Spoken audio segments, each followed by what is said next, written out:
नमस्कार दोस्तों। आज हर जगह चर्चा है प्रयागराज में आयोजित हो रहे महाकुंभ 2025 की।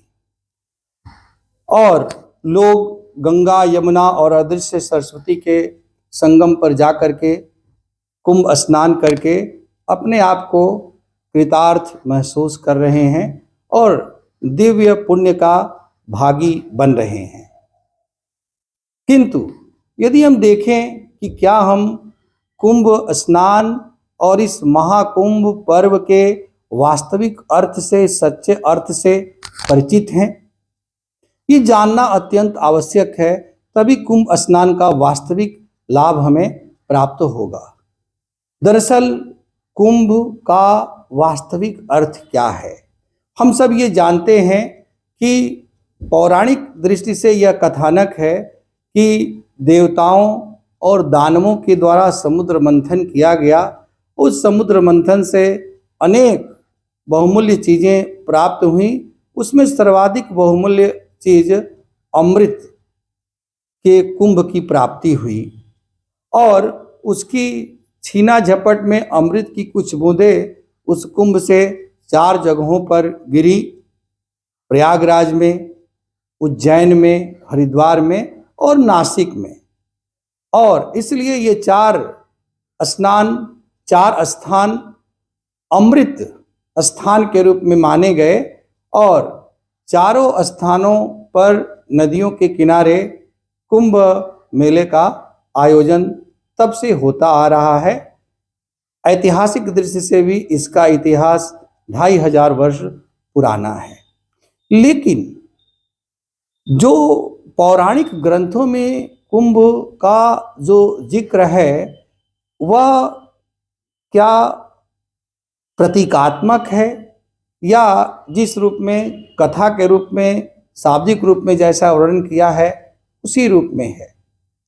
तो वास्तव में हमारे जितने भी पौराणिक ग्रंथ हैं, ये पौराणिक ग्रंथ जो हमारा वैदिक सत्य है, हमारे वेदांत का जो सत्य है, उसको प्रतीकात्मक भाषा में कथा कहानियों के रूप में प्रस्तुत करते हैं ताकि दर्शन के गूढ़ विषयों की जानकारी आम जनता या जो शिक्षित नहीं है उन लोगों को भी इन कथा कहानियों के माध्यम से प्राप्त हो सके। लेकिन यदि हम उसके मर्म तक पहुंचना चाहते हैं तो हमें इन प्रतीकों तक ही उलझ करके नहीं रह जाना चाहिए, बल्कि हमें और गहराई में उतरना होगा।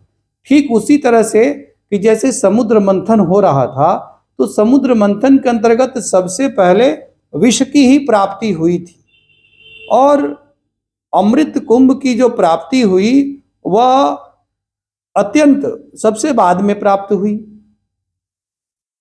ऐसे ही यदि हम किसी चीज के अर्थ को समझते हैं तो ऊपर ऊपर उसके वास्तविक अर्थ को हम नहीं समझ सकते। उसके लिए हमें गहराई में उतरना होगा, उसके लिए हमें मंथन करना होगा। अब यहाँ पर समुद्र मंथन का प्रतीकात्मक अर्थ क्या है?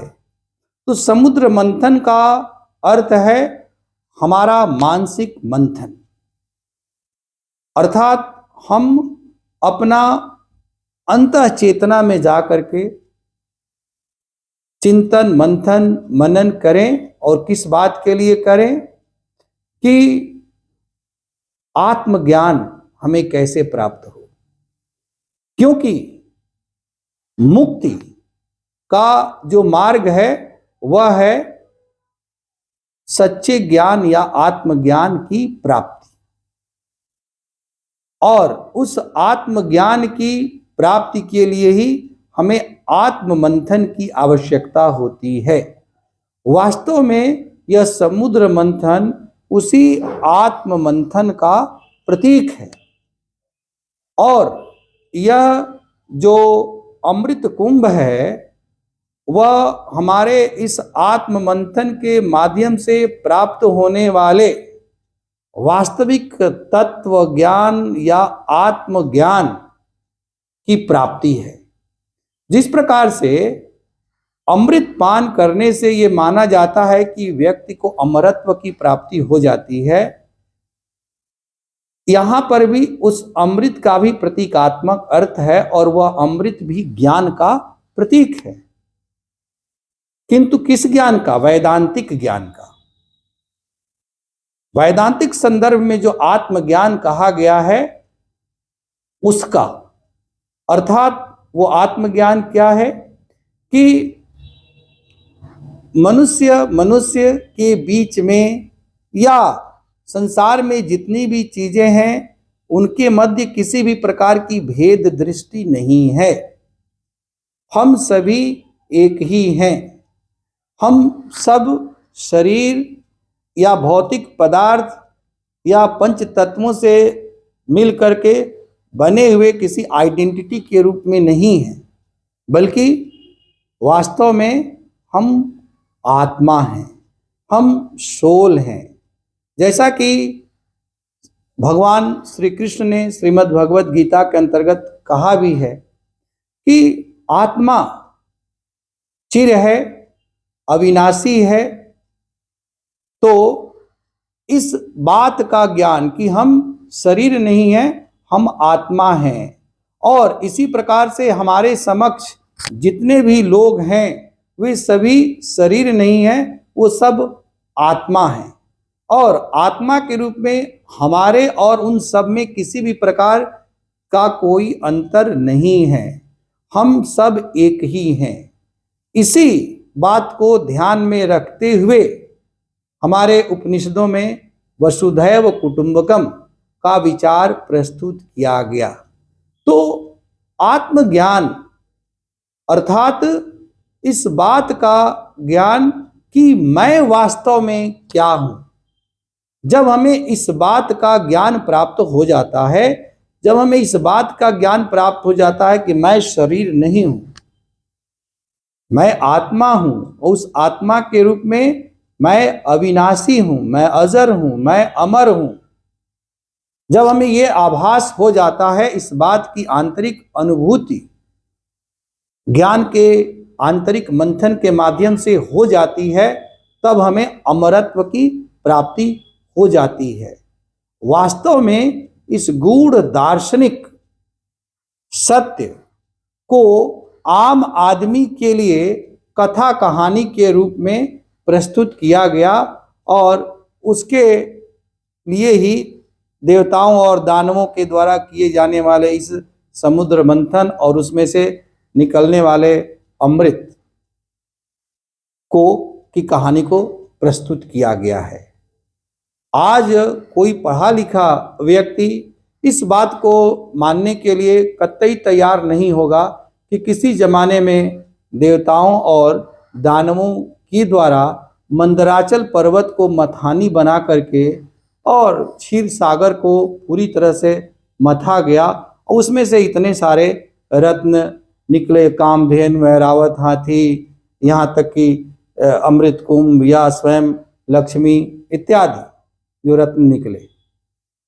तो तार्किक और दार्शनिक अर्थ इसका यही है कि यह अमृत वास्तव में वास्तविक आत्मज्ञान या तत्व ज्ञान का प्रतीक है, जो कि सहज ही उपलब्ध नहीं होता है। उसके लिए हमें गहराई में उतरने की आवश्यकता होती है, उसके लिए हमें आत्ममंथन करने की आवश्यकता होती है। जब हम उस आत्ममंथन को करके अपने अंतःमन की गहराइयों तक उतरते हैं, तो हम उस वास्तविक सत्य का साक्षात्कार करने में सफल होते हैं, जो कि वेदांत दर्शन स्पष्ट रूप से प्रतिपादित करता है। उसी वेदांत दर्शन को इस प्रतीक के माध्यम से, इस महाकुंभ के माध्यम से प्रस्तुत किया गया है। आज के हर व्यक्ति को कुंभ में जाकर के कुंभ स्नान करने के दौरान इस सत्य को भी ध्यान में रखना चाहिए, तभी वास्तव में हमारे कुंभ स्नान का उद्देश्य पूरा होगा। अन्यथा वही बात होगी जो कबीर ने कहा कि मन न रंगाए, रंगाए जोगी कपड़ा।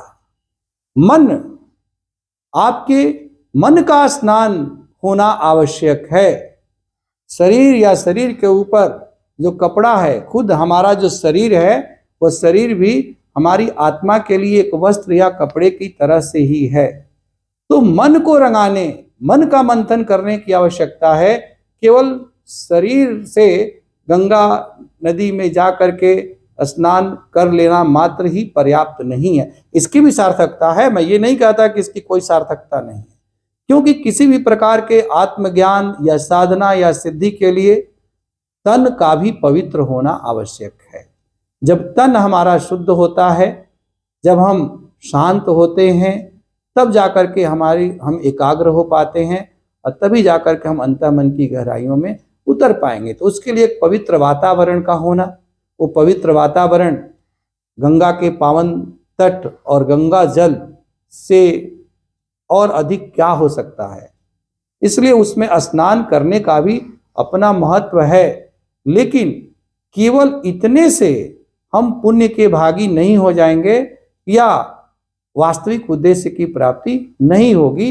इसके साथ साथ हमें मानसिक स्तर पर भी कुंभ और एक तरह से कहें कि मंथन की आवश्यकता होगी, तभी कुंभ का औचित्य पूरा होगा। आशा है आप हमारी बातों से सहमत होंगे, और यदि आप सहमत नहीं भी हैं तो आप अपने विचार निश्चित रूप से कमेंट बॉक्स के अंतर्गत व्यक्त करें।